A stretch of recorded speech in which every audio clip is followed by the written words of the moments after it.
Olá, pessoal! Hoje, na matéria de língua portuguesa, nós faremos da página 102 até a página 110, somente até o número 12.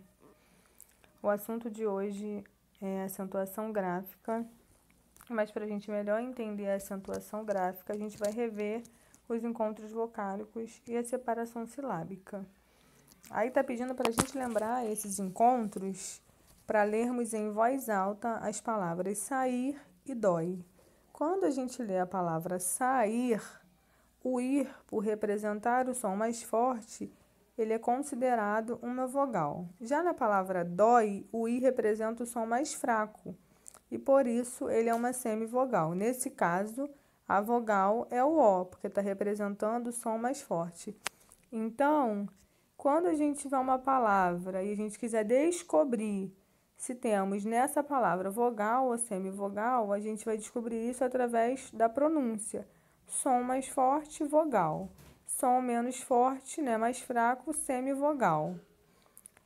Aí vai vir os tipos de encontros vocálicos, que é quando a gente tem na mesma palavra mais de uma semivogal com uma vogal, ou duas semivogais com uma vogal. O hiato, que é o encontro de duas vogais em sílabas diferentes. Então, o exemplo aí é a palavra lua. Na palavra lua, o U e o A têm sons fortes, por isso os dois são vogais. Por isso, inclusive, que eles estão em sílabas separadas. Então, o hiato é quando a gente vai encontrar duas vogais, porém eles vão ficar em sílabas diferentes, duas vogais na mesma palavra. O ditongo é quando a gente vai ter o encontro de uma vogal com uma semivogal ou de uma semivogal com uma vogal. A ordem, nesse caso, vai ser indiferente, que é o exemplo da palavra beira e herói. Na palavra beira, a gente tem a vogal e a semivogal. Na verdade, aí primeiro vem a semivogal, né, que é o E, e depois o I como vogal. Na palavra herói, a gente vai ter o O como vogal e o I como semivogal. O tritongo, ele vai pertencer a uma regra específica, que é de semivogal mais semivogal, exatamente nessa ordem. Aí tem o exemplo da palavra quaisquer. O U, nesse caso, tem um som fraco, por isso ele é uma semivogal. O A tem um som mais forte, por isso ele é uma vogal. E o I tem um som fraco e por isso também é uma semivogal. Então, vai ficar semivogal mais semivogal. Na página 103, tem aí a parte do importante, que vai falar que o fonema A vai ser sempre uma vogal. Já o I e o U podem variar, né? Vai funcionar ora como vogal e ora como semivogal, como a gente acabou de ver nos exemplos anteriores. Eventualmente, o E e o O podem funcionar como semivogais e, para isso, eles vão acompanhar uma vogal. Ou seja, quando eles estiverem participando da palavra com um som mais fraco. Geralmente, quando isso acontecer, a gente vai pronunciar o E com som de I e o O com som de U. O exemplo da palavra mãe, a gente pronuncia mãe-i, mas na verdade a gente escreve mãe-e. Aí o A é a vogal e o E, né, que tem o som de I no caso, é a semivogal. A palavra coração, a gente pronuncia coração U, quando na verdade aí o fonema, né, é o O, que é uma semivogal nesse caso, porque a vogal também é o A. Aí vai falar para a gente lembrar da divisão silábica, que os fonemas, né, na sílaba, eles são emitidos em um único impulso de voz. Por isso, a pronúncia é extremamente importante para a gente acertar a divisão silábica, a forma que a gente pronuncia essas palavras. E vai dizer também que nem toda sílaba tônica, né, que é a sílaba mais forte, precisa ter acento. Aí vai ter alguns lembretes sobre separação de sílaba. O que a gente tem que separar, os dígrafos, RR, SS, SC, SC cedilha, XC e XS. Os dígrafos que a gente não vai separar, CH, NH, LH, GU e QU. As consoantes que não são seguidas de vogais, se você reparar aí na palavra absoluto, o A, B e o S, ó, o B e o S eles vão ficar um seguido do outro. Na verdade, o S, né, o B vem seguido de S. E quando isso acontecer, eles não vão ficar na mesma sílaba, né? Eles devem ficar, a consoante deve ficar na sílaba anterior. E se a consoante for inicial e seguida de outra consoante, elas não devem ficar separadas, como é o exemplo da palavra psicólogo. Então, a primeira letra é uma consoante e ela é seguida de outra consoante, então tem que ficar na mesma sílaba. Aí tem umas palavras para vocês separarem as sílabas. E vai falar sobre a tonicidade das palavras e a acentuação das proparoxítonas. As palavras com 2 ou mais sílabas têm uma sílaba de maior tonicidade, como eu acabei de falar para vocês, que a gente chama de sílaba mais forte, né? Que é a sílaba que a gente pronuncia com mais força, com mais intensidade, que a gente chama de tônica.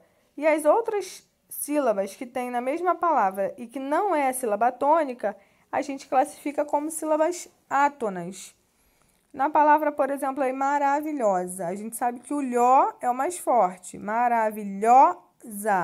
Por isso, o lhó vai ser a sílaba tônica. E todas as outras sílabas que não for a tônica vai ser átonas, vão ser átonas.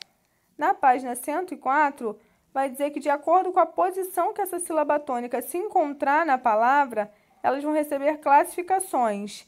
A gente vai classificar uma palavra em oxítona quando a última sílaba for a mais forte. A gente vai classificar em paroxítona quando a penúltima for a mais forte. E a gente vai classificar em proparoxítonas quando a antepenúltima for mais forte. Lembrando que a contagem dessas sílabas vão acontecer sempre do final da palavra para o início, ou seja, de trás para frente, nunca ao contrário. Aí vai vir o importante, o primeiro pontinho aí vai dizer exatamente isso, que a contagem vai ser feita sempre do final para o começo da palavra. No segundo pontinho, que existem 3 acentos na língua portuguesa, o agudo, o circunflexo e o grave, que é aquele que indica a crase. O tio, ele não é acento, ele é um sinal gráfico que vai indicar nasalidade, aqueles sons, né, que saem pela boca e pelo nariz, que é o som do an, em, in. E por último, aí no último pontinho rosa, vai dizer que nem toda sílaba tônica vai receber o acento. Como eu também já falei com vocês, a presença desse acento, ele vai depender das regras de acentuação. Mais exercícios para vocês responderem. E aí tem lá embaixo o retângulo rosa, nessa parte aí que vai dizer que todas as palavras proparoxítonas são acentuadas. Então, essa já é uma regra de acentuação, que diz que toda palavra proparoxítona deve ser acentuada. Então, eu vou olhar para a palavra, vou ler essa palavra, vou classificar a sílaba tônica, se ela é oxítona, se ela é paroxítona ou se ela é proparoxítona. No caso de ser proparoxítona, eu já sei que eu preciso acentuá-la. Na página 105, vai falar sobre a acentuação dos monossílabos tônicos e das oxítonas. E tem um trecho aí para a gente reler. Eu sei, faz tempo que não escrevo nada por aqui, mas as obrigações da vida offline me impediram de voltar antes. E aí a gente pode perceber que tem algumas palavras que estão em destaque aí. Eu, sei, faz, que, não, por, mais, as, dá, me e de. Essas palavras que foram destacadas nesse trecho, a gente vai chamar de monossílabas. Por quê? Porque elas só possuem uma sílaba. Os monossílabos, eles podem ser tônicos ou átonos. Os monossílabos tônicos são aqueles que têm uma tonicidade própria, ou seja, mesmo isolados, eles têm uma autonomia de sentido, ou seja, eles têm sentidos. Já os átonos, eles não vão ter sentidos sozinhos, de forma isolada. Se você tirar ele da frase, ele não vai ter sentido. O tônico, dentro da frase e fora da frase, ele faz sentidos. Aí vocês vão fazer os exercícios. Lá no retângulo rosa, vai dizer que a gente deve acentuar os monossílabos tônicos abertos ou fechados que forem terminados em as, a ou as, na verdade, é ou és, o ou os.